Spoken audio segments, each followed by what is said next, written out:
I'm Dr. Anthony Harper. You're blessed to be with Sam Sorbo of A Parent's Guide to Homeschool. And to thank you for joining me. This is a so important topic regarding in light of the school choice issues that have been controversial as well. So what are the highlights of your book?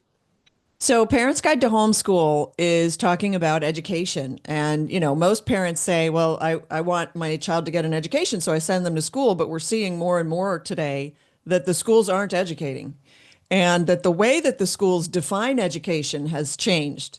So now we have the Maryland School District that is arguing in front of the Supreme Court that LGBTQ instruction is necessary for the education of second graders and fourth graders.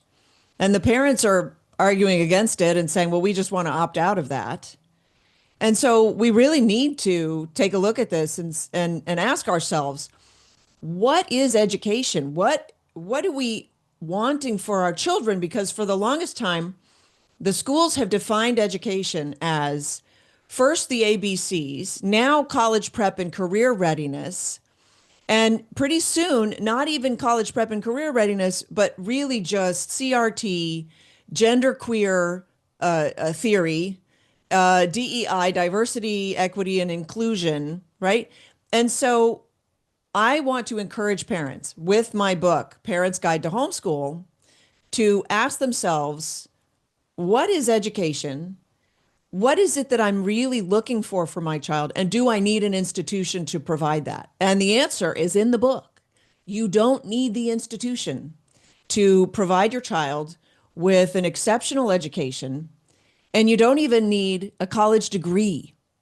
In fact, the studies have shown that homeschooled kids score 25% points better than their school-aged peers on the standardized tests, and that is dissociated. It has no relation to either the level of education of the parents or the level of income of the parents. In fact, in the inner city, homeschooled children score as much as 42% better than their peers on standardized tests. So the book covers all of that, and it covers the idea that to adequately educate your child, really all we're talking about is in igniting the curiosity in the child, which the child comes prepackaged with curiosity, ready to go. Why, what, where, when, how come, who, why, what, where, when, right? All the questions. All you have to do is feed that curiosity and then get out of the way and guide the curiosity so the child learns to know how to learn. Once the child knows how to learn and remains curious, which unfortunately the schools shut down the curiosity of the child, which is why they don't accomplish education. Once the child knows how to learn, then all bets are off. The child will go places you never even dreamed of because they've been empowered. But unfortunately, that's not what happens in our schools. And that's why the schools can't perform nearly as well as independent thinkers. What has your personal experience with homeschooling? Sure. So I started when my oldest, he had finished first and second grade. And I pulled him out at the end of second grade. And I said to my husband, I think I could fail at homeschooling him, but he'll still be better off. And that was because of all of the personal stuff that was happening in the schools, the bullying, the situation in the classroom with misbehaved children. He had a very difficult classroom in his second grade year. And the fact that they really weren't accomplishing what I thought was education, which was all academics. They weren't doing good academics. But not only that, he was coming home with attitude. There's ageism in the classroom and all kinds of just negatives. And so I brought him home and I started homeschooling him for third grade. And I had my second child in first grade. And I'd love to say that I never looked back. I did try another tiny little school that was a hybrid model. I tried it for 6 weeks, but I realized during those 6 weeks that I had inadvertently put my children back on a treadmill. And what the treadmill does, and that's the school model, is it limits the child's learning to basically the slowest child in the class. It harnesses all the children to the same learning speed. And some children learn a lot faster, and some they're not ready to learn that one thing just yet.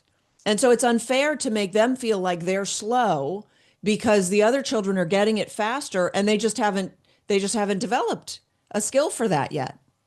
And so I pulled them out after 6 weeks, and then I never looked back. And now I have a 23-year-old, a 21-year-old, and a 19-year-old. So is this a school choice program growing exponentially since we have a new administration at the White House? So school choice is a very complicated issue because, first of all, we already have school choice in all 50 states. You can choose whatever school you want. You might have to pay for it, but you can choose them if they will have you, right? So we already have fully school choice. But the proponents for this kind of legislation are seeing money because the legislation for school choice involves parents getting funded to procure the education that they choose for their child. Now, there are a lot of people who think, well, anything that takes funding away from the private school, away from public schools, away from government schools, and funnels it into private schools is good. But unfortunately, what it does is it takes government funds, puts them into private schools. Now those private schools are no longer private, they are now government schools. And so the sad thing is that school choice inevitably will lead to government education for all, government school for all, including homeschool. So in the state of Florida where I live, if you are a homeschooler and you apply to get the scholarship funds, which by the way, it doesn't cost $8,000 or $7,000 or $6,000 or even $2,000 a year to homeschool a child. But if you're a homeschooler, you can apply and get up to $8,000 or whatever the exact figure is in the state of Florida. If you take the money, you are no longer classified as a homeschooler.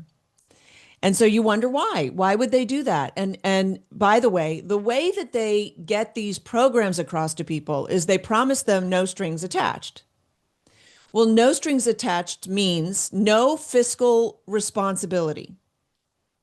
We sent billions of dollars to Ukraine. Was that with no strings attached? Was that fiscally responsible? Are you happy about that? U.S. aid has been discovered to just be spending money, no strings attached. And yet somehow when they say no strings attached for school choice, people jump up and down and they say, oh, sign me up. Don't sign me up. Don't tax me and then spend my money with no accountability. Sam, could you explain more about this, your concern about government funding of private schools and how this can end up with a takeover of private education? Yeah. Uh, so in the state of Florida, if you're a homeschooler and you take the money, you are no longer considered a homeschooler. You're now a government schooled child because you took government money. And it makes sense. What doesn't it make sense? I mean, that's not the outcome that you thought you were going to have because you were just taking the money and you're a homeschooler. But the way the government sees it is different, and they're the ones funding the child, which is very strangely akin to child trafficking. But who's counting? In Sweden, they tried this. Within 10 years, they had outlawed homeschool because what happens is the government starts to regulate because you can't have no strings attached. You can't. It's irresponsible. It's fiscally irresponsible to sign up for no strings attached. That's fiscally irresponsible. And I will point out that in the state of Florida, if you take the money and you decide not to spend it on books, you can buy a flat screen TV or a very large beanbag chair or year-long passes to Disney World or whatever other private corporations or other entities the government has decided you may spend your money on. And you would be surprised because many of them are not educational. So we have these ideas of what it is, but in practice, that's not what it is. Now, the reason that we ought to take a look at this more closely and from the other side is this. Homeschooled children, as we discussed, perform better on academic tests than government school children. And by the way, private school children also perform better. That's why parents choose to send their children to private schools because they have better results. Well, that doesn't help the government.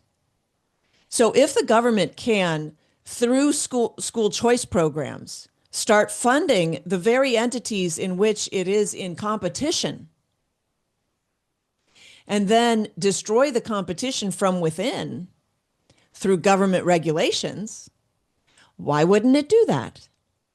And so the little Christian schools that are so grateful to get government money, they're not seeing down the road when the government says, but you have to teach the Quran and you have to teach LGBT.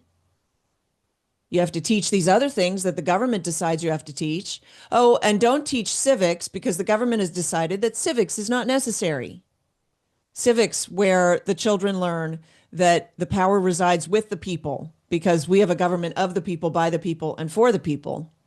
But we're not teaching civics anymore in government schools, not to any degree.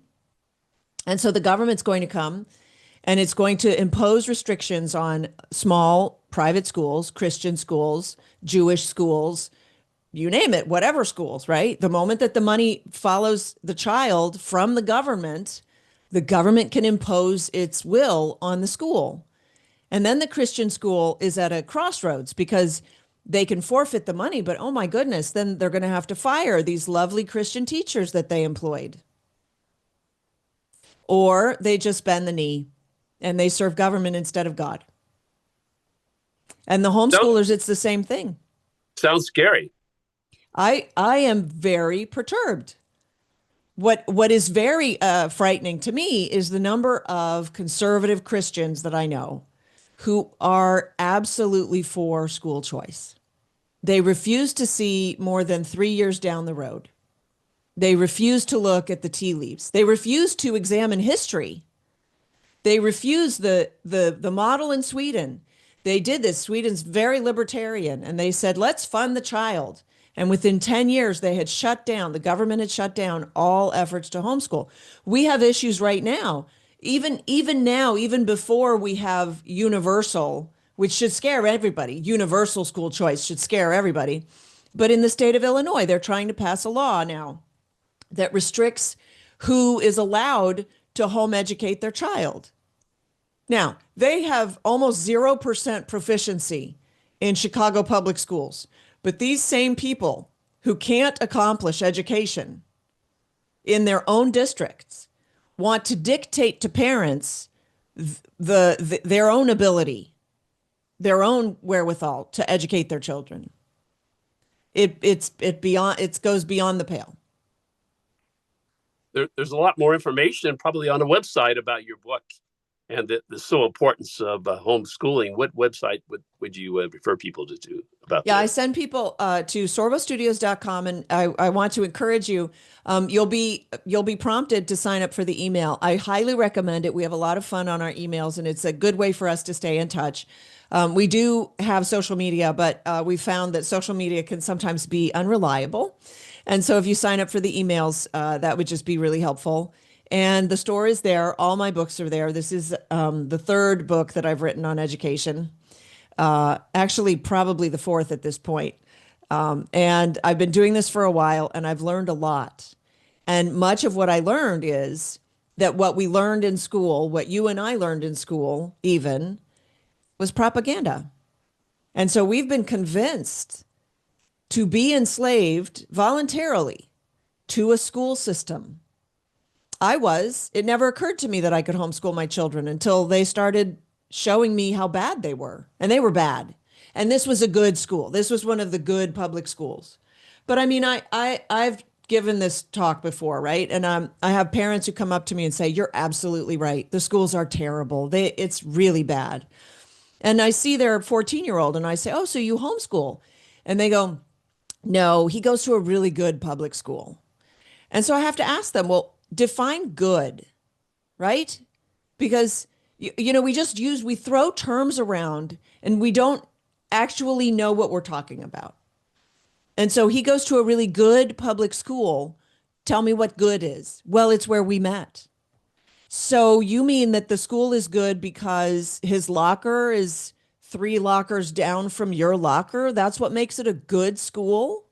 The teachers are all different. The books have all changed. I mean, the plumbing's the same, but seriously, that's what makes it a good school? No. I honestly, my my oldest went to first grade in a good public school. Like we moved there for the schools because it was an A-rated, whatever. They had a high rating. And he went all the way through first grade. When he was assigned his first grade teacher, I had a number of people say to me, "Oh, she's the best teacher. Everybody loves her so much. She's such a great teacher." It took me over a year to figure out why she was a good teacher. She was very kind. She was a lovely woman. Great. But what makes a good teacher? Because what made her a good teacher was that she kept a bowl of candy in her classroom. And anybody who had gone through her class, who was in an upper class, could come by her classroom. If they gave her a hug, they got a piece of candy. That's why people thought she was a good teacher. That's not what I think of when I think that teacher's good. I think that teacher is effective at teaching. I think those children that get that teacher will learn more than you could ever dream because that's a good teacher. But we don't, it's absurd. I mean, it's absurd that we talk about education and the second question out of people's mouths is, what about socialization? What about it? We're talking about education. And then I have to ask, why do you think children are socialized properly in school? Because the only reason that we believe that children get socialized in school is because that's the only opportunity that we give them. But there isn't a class for socialization. So why do you send your child to school for something that they don't teach? There's another issue about indoctrination that people have a concern about. Can you speak to that issue? Sure. We've gone way off the tracks. School initially was enacted in every state to teach morals. That's doctrine. School initially was meant to indoctrinate children with Christianity and Christian morals and the Christian virtues. And then Dewey came along, Rockefeller came along, and they changed the schools and they said, oh, wait, we really have to focus on academics and we really have to focus on obedience training because we need good factory workers. We need people who won't question authority, who will be obedient, who will show up on time, who know how to move to the sound of a bell. And so school became about factory training. That's why they're called factory schools today. And then in the 60s, they said, you know what? That Christian doctrine is really standing in our way from dehumanizing the child and making the child more dependent on government and on their job than on their family and their society, their culture, and all of that. And so they mounted a campaign and they took the Bible out of schools and then they took prayer out of schools and they put sex ed in the schools as a way. And by the way, the argument for sex education was it will lower teenage pregnancies. And don't you know, teenage pregnancies skyrocketed after the implementation of sex ed. But nobody ever goes back to see how did that experiment work out? And what I really want people to understand is school is a grand experiment and it's a failure, but we keep doing it. Even though if we just looked at the results, we would see it's a failure. I just wrote an article about how our language has been degraded by school. Because if you didn't go to school, you'd probably be reading at a higher level. But because you went to school, you were taught to read only certain things. And then over time, those certain things were degraded to just the lower level things. So our level of understanding word comprehension and reading comprehension is now lower than an 8th grade level from 100 years ago. So when you talk about indoctrination, there's this rumor going around that children should not be indoctrinated. No, that's wrong. Children should be indoctrinated, but it ought to be the truth. The doctrine should be true. And what they did was they replaced the Christian doctrine, which was in all the schools. They replaced it with human secularism, which is its own doctrine. It's a nihilistic doctrine. It's an anti-God doctrine. It's an anti-child doctrine. And that's what they're training us in the schools for right now. So it is indoctrination in the schools. It's just that they have the wrong doctrine. So important issues to address, Sam, and I thank you for sharing these so important concerns about the importance of homeschool and the right education for children. By the way, go to sorbostudios.com if you want to get any information about homeschooling and the books. This book, Parents Guide to Homeschool, is really intended to set parents free.